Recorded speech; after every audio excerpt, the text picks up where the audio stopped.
Sebenarnya komoditas yang termahal itu waktu. Hidup itu kan masalah panjang umur apa tidak. Kalaupun waktu bisa dibeli, masalahnya nggak bisa dibeli. Waktu itu sangat penting. Kenapa sih serangan jantung itu atau stroke itu ada dalam 3 jam pertama sih? Kalau ada sumbatan di otak bisa dilakukan trombolisis.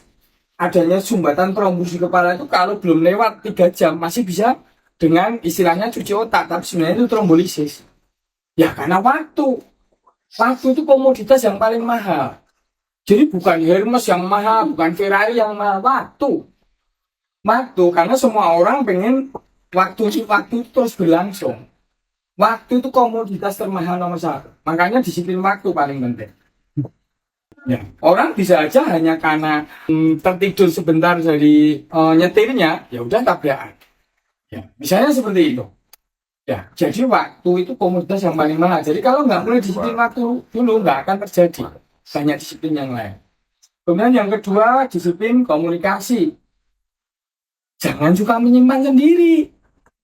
Kita itu di dalam suatu sistem, ada jurang persepsi antara satu dengan yang lain. Kalau kita menyimpan semuanya sendiri, kita pakai cara berpikir sendiri, kita itu dalam dunia kita sendiri, tahu-tahu ada masalah. Tahu-tahu ada masalah seperti itu. Jadi komunikasi, disiplin. Jadi apa yang perlu diomongkan, diomongkan. Apa yang perlu disampaikan, sampaikan. Jadi ada keterbukaan di sini.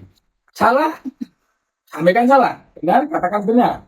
Itu baru menjadi manusia yang definitif. Gitu. Kemudian ketiga, disiplin berpikir.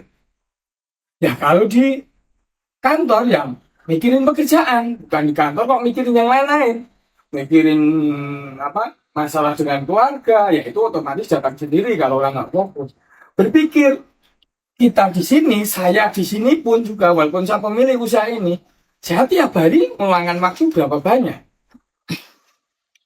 Saya konsultasi langsung, misalnya ada mungkin 150 sehari. Operasi saya lakukan berapa kali sehari. Konsultasi online ada 50 sehari. Walaupun yang ditebus 35 ya misalnya sekarang.